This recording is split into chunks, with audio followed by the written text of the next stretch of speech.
Mas handa, mas matatag at mas matibay na Pangasinan. Dito sumentro ang ikaapat na State of the Province Address ni Pangasinan Governor Ramon B. Gico III ngayong araw. Sa gitna ng banta ng krisis sa langis, inilatag ng gobernador ang mga modernong solusyon para maibsan ang pasanin ng mga kababayan. Kabilang na ang paglulunsad ng Electronic Vehicle Bus Rapid Transit o EV BRT. 5 ruta mula Lingayen ang iikutin ng mga dikuryenteng bus na ito na may kapasidad na hanggang 80 pasahero bawat unit. We have to have the foresight and we have to be proactive at this. Dikuryenteng sasakyan. Oo.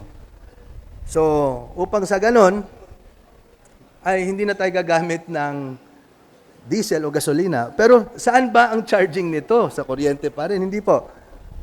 Maglalatag po tayo ng mga solar panels so that kahit hybrid or grid-tied, kahit paano ay nakaka-extract pa rin tayo ng mga kuryente mula sa init ng araw. Bukod dito, pasisimula na rin ang Transportation Network Vehicle Service o TNVS sa probinsya sa pamamagitan ng isang mobile app. Ibig sabihin, kung kayo po ay nandito,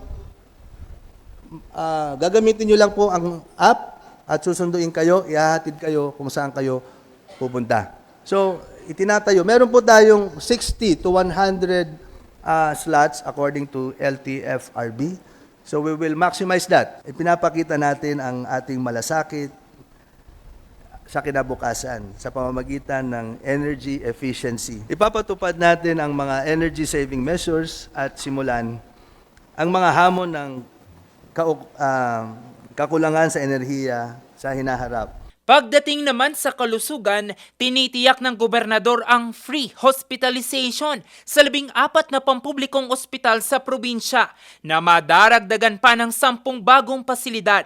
May nakalanding 1.6 billion pesos na pondo mula sa probinsya at 1.5 billion pesos mula sa PhilHealth para sa dekalidad na serbisyong medikal.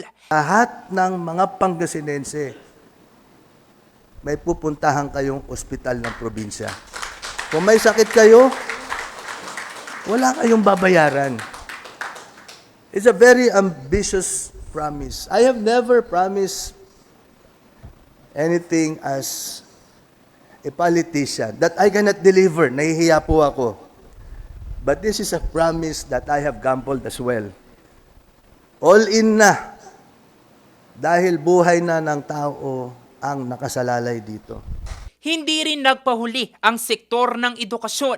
Ngayong taon, 174.6 million pesos na pondo ang inilaan para sa Pangasinan Polytechnic College, kung saan pakikinabangan ito ng 1,200 scholar. Pero mas tataas pa raw ito sa pagpasok ng 700 panibagong scholar pagdating ng Agosto. Bukod sa baccalaureate degree, tinututukan din ng administrasyon ang Center for Lifelong Learning.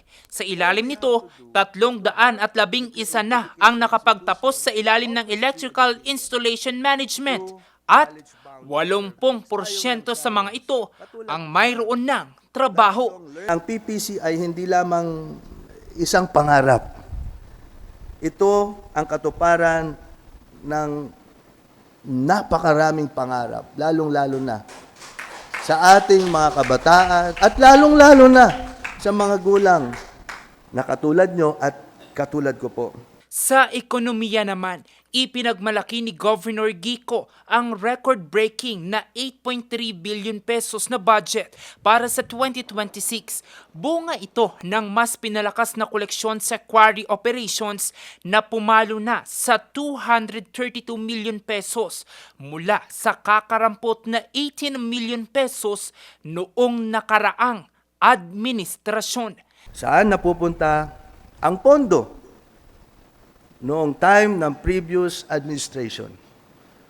Ibato nyo man sa akin na naging istrikto ako, ibato nyo man sa akin na may mga taong nanamantala Hindi po si Monmon Gico yan. At lahat po ng nanamantala dyan ay tinanggal ko na po. Sa gitna ng mga batikos sa Capitol Redevelopment, nanindigan si Gico na ang pagtatayo ng 11-story building at reflecting pool ay simbolo ng pag-unlad na may paggalang sa kultura at kasaysayan ng probinsya. Ang reflecting pool, simbolo ng malinaw na direksyong tinatahak ng probinsya. We ensure that matibay yung pundasyon, na yung 11-story will hold up even all of us if we're not here in this world anymore.